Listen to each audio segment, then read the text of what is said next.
उन्होंने अपना एक इमेज सेट किया, दुनिया ने देखा, दुनिया ने सलूट किया। आप बताएं, आपके इस इमेज के साथ आपका प्राइम मिनिस्टर किसी दुनिया में जाता है, आपके कपड़े उतरवा देते हैं एयरपोर्ट पे जाके, ये आपकी वुकत है। और आप कहते हैं जनाब हमें जनाब वहाँ पे वो दी जाए। अमेरिका में हमारा प्राइम मिनिस्टर जाता है, एक्स प्राइम मिनिस्टर, हम बात करते हैं शाहिद खान की, कपड़े उतरवा के चेक किया गया, भाई तुम्हारे पास कोई ऐसी चीज़ तो नहीं है, कोई हथियार तो नहीं लेके जा रहा। ये इज्जत है आपकी जनाब, जहाँ आपके प्राइम मिनिस्टर को नंगा कर दिया जाए, इससे बदबख्ती क्या हो सकती है? अच्छा बात नहीं है। पिछले दिनों एक खबर निकली थी, इमरान खान साहब के दौरे हुकूमत में भी खबर निकली थी कि भाई फलां जगह से जो है वो खाम तेल निकला है, और हमने वहाँ पे डिगिंग भी करवाई थी, लेकिन बाद में खोदा पहाड़ और निकला चूहा। ये टोटली जो है ये पाकिस्तानी करप्शन के ऊपर जाता है, और करप्शन जो कर रहा है मेरे ख्याल से उनको इस हवाले से सोचना चाहिए। बाकी में सच था कि नहीं था, मैं ये जानना चाहती हूँ। उसका जितनी देर तक वो नहीं सोचेगा, हम इसी तरह ही करते रहेंगे कि फलां चांद पे पहुंच गया और हम यहाँ पे खड़े हैं।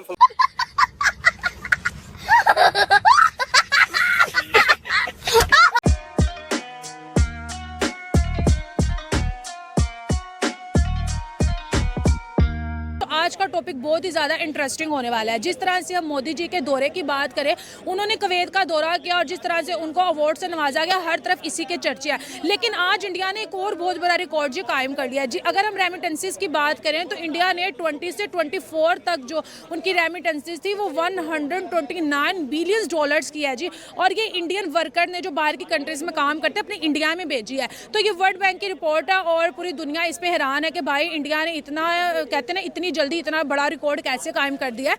तो इसके साथ साथ हम अपने पाकिस्तानियों से बात करेंगे कि भाई एक कंट्री इतनी आगे जाती जा रही है, उनके प्राइम मिनिस्टर की हर कंट्री में इतनी वैल्यू, और साथ ही साथ हम लोग आज कहाँ पर मौजूद है। सो जानते पाकिस्तानी अवाम से उनकी राय। अब ये चीज़ नोट कर लें कि ये जो उन्होंने मतलब जो साइन दिया है ना, ये एक तरक्की याफ्ता, हम लोग पहले देखते थे जो तरक्की याफ्ता ममालिक के सरबराहान हैं वो जो है ना वो इस तरह करते थे। हाँ। लेकिन अब मोदी और अब इंडिया को भी हमें लाइट बिल्कुल भी नहीं लेना चाहिए, वो भी उन ममालिक में शामिल हो गया जो अब डेवलप्ड हो चुके हैं। तो इंडिया आपको पता है कि नियर फ्यूचर जो है ना वो थर्ड मोस्ट वो बनने वाली है इकोनॉमी में। हाँ। थर्ड नंबर पे कंट्री आने वाली है। हाँ। एग्जैक्टली। और जिस तरह का मोदी लेके उनको चल रहा है, जिस तरह की कंसिस्टेंसी वहाँ पे पॉलिटिकल कंसिस्टेंसी चल रही है, मैं कहता हूँ फिनोमिनल है भाई। उसने जो तरक्की दिला दिया ना इंडियंस को, इंडियंस पूरे 72 साल में इतनी तरक्की ले ही नहीं सकते थे जो उसने आके 15 साल में भी, उसके 15 पूरे कंप्लीट नहीं हुए जो उसने 15 साल में आके दे दिए हैं। और रेमिटेंस की बात करें तो इंडिया को रिकॉर्ड रेमिटेंस आया है, रिकॉर्ड बना दिया। एक साल में उन्होंने 129 बिलियन डॉलर्स भाई अपनी कंट्री में भेज दिए। एग्जैक्टली। और हम क्या 2 बिलियन के लिए IMF के ऐसे हाथ जोड़ रहे हैं भाई। हमने अपना सब कुछ दे दिया, उनके सब कुछ पाँव में रख दिया उनके कि हमें 2 बिलियन दे दो, और वहाँ पे 129 बिलियन रुपीस भाई उनकी सिर्फ रेमिटेंस है एक साल की। और दूसरी कमाई उनकी देख लो। और भाई मैं कहता हूँ IT सेक्टर उनका देख लो, उनका हेल्थ सेक्टर देख लो, सऊदिया को वो क्रॉस कर गया। एग्जैक्टली। दे आर फिनोमिनल भाई।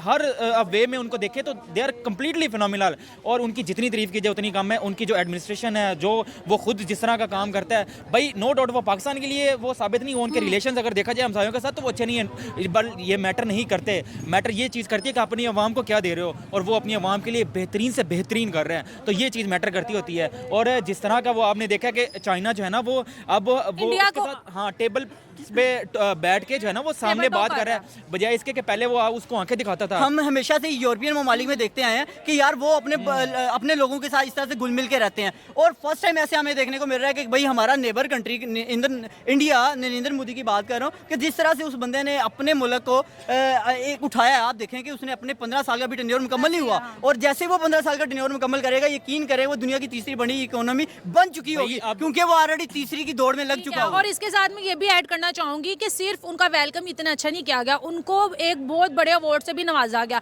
और मोदी जी को अभी तक 20 इंटरनेशनल अवार्ड्स मिल चुके हैं, जिसमें सबसे ज्यादा इस्लामिक कंट्रीज ने उनको दिया। तो ये भी एक बहुत बड़ी डेवलपमेंट है। आप देखिए कि वहाँ मैं सिर्फ एक चीज ऐड करना चाहूंगा, वो कौमें हमेशा तरक्की करती हैं जहाँ जो कौम जमहूरियत को मानती है। आप बताएं कि हमारे मुल्क में जमहूरियत है, आपके मुल्क में जो सिस्टम चला रहे हैं वो सबको पता है। और ये गंदा सिस्टम जब तक रहेगा हम लोग कभी तरक्की नहीं कर सकते। और हम 72 साल की हमारी हिस्ट्री, आज तक किसी प्राइम मिनिस्टर ने कोई अपना टेन्योर पूरा नहीं किया, तो ये हमारी हिस्ट्री है। 24 प्राइम मिनिस्टर आ गया, लेकिन उसमें से कोई एक भी मोदी जैसा नहीं निकला। एग्जैक्टली, एक भी नहीं निकला। और भाई सेकंड बात ये है कि आप ये देखें कि जमहूरियत से ही आज़ादी मिली थी हमें, अगर जमहूरियत ना होती ना तो पाकिस्तान कभी भी आज़ाद ना होता, इंडिया कभी भी आज़ाद ना होता। अगर जमहूरियत थी तो पाकिस्तान आज़ाद हुआ, लेकिन सेंस जो है ना वो ना होने के बराबर है। इनको इतनी भी सेंस नहीं है कि भाई जमहूरियत को किस तरह आगे लेकर चलना है, जमहूरियत के नाम पे दबा लगाया हुआ है। और दूसरी बात करूँगा कि एक इवेंट इंडिया के अंदर भी ऑर्गेनाइज हुआ था, जिस तरह जो है ना वो पूरी एक चेयर लग गई थी उनके प्राइम मिनिस्टर नरेंद्र मोदी के लिए, और बाकी वर्कर्स जो है ना वो स्टेज के ऊपर बैठे हुए थे, लेकिन मुझे उस इवेंट का नाम नहीं आ रहा और याद नहीं आ रहा। तो मोदी ने वो चेयर हटवा दी, उसने कहा कि बाकी नीचे बैठे हुए तो मैं किस वो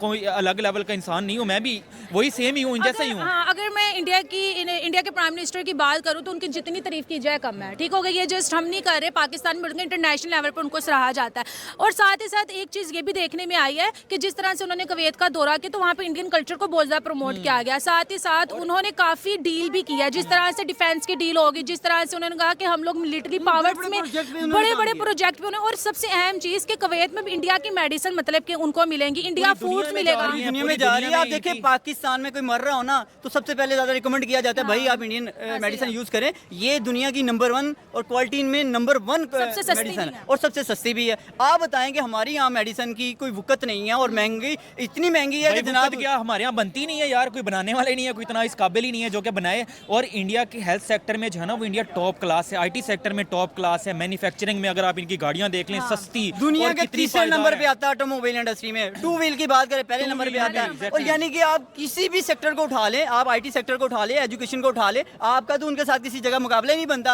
अभी भी वो जो गए हैं उन्होंने यूपीआई को बहुत प्रमोट किया कुवैत में, और उन्होंने बोला है कि हम मेड इन इंडिया पर फोकस करेंगे, और 2047 तक उनका यही एक विजन है कि भाई हमने इंडिया को नंबर 1 पे ले जाना है। मैं जितने भी लोगों से मिलता हूँ ना, यहाँ पे हमें स्टूडेंट ऑब्वियसली काफी ज्यादा लोग मिलते हैं, उनसे सलाम दुआ होती है, तो उनसे जब हम पूछते हैं ना, जब भी किसी भी हम जब भी उनसे बात करते हैं ना तो वो क्या कहते हैं, जी हम तो 100 साल पीछे हैं, कोई कहता है 70 साल पीछे हैं, हम वाकई बहुत पीछे हैं। अगर आज भी हमने तो ना अफगानिस्तान से पीछे हैं, आज भी हमने ना कहते हैं ना होश के नाखून ना लिए तो यकीन करें हम इससे भी ज्यादा पीछे हो जाएंगे। यकीन करें कि हमारी हालत बहुत ही बदतर होने वाली है, क्योंकि हम लोग भी क्या आपको लगता है कि बदतर, मुझे लगता है बद से बदतरीन हो गए। नहीं, अभी तो हम वो कहते हैं ना कि बेसिक नीड की वजह से मर रहे हैं, और जनाब ना तो यहाँ रोटी है, ना यहाँ पे कपड़ा है, ना मकान है, इन चीज़ों के पीछे मर रहे हैं, फिर हम एक दूसरे के हाथों से नवाले छीनेंगे।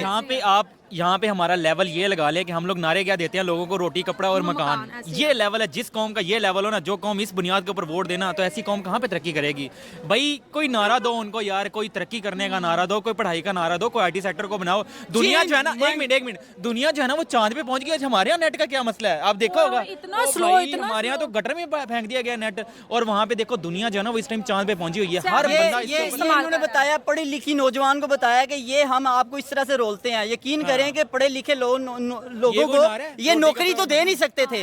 जब नौकरी नहीं दे सकते तो भाई उनको, अगर वो घर में बैठ के ऑनलाइन कमाना चाह रहे हैं, कुछ कमाना चाह रहे हैं, कोई फाइबर से कमा रहा है, कोई जनाब ई कॉमर्स से कमा रहा है, उनसे वो रिजल्ट भी छीन लिया। भाई इंटरनेट की स्पीड इन्होंने घटिया तरीन कर दी है, 30 यानी 3G पे ले गए हैं, अब 3G भी कम हो गई, 3 से भी कम है। तो यकीन करें दुनिया 5G से 6G की तरफ जा रही है और हम 4G से 3G की तरफ आ रहे हैं। हमारे पास एक वॉइस मैसेज व्हाट्सएप पे सिर्फ एक सिंगल वॉइस मैसेज सेंड करने में जाना वो 30 to 35 सेकंड्स लगते हैं जिस मुल्क में, तो उस मुल्क ने खाक तरक्की करनी है।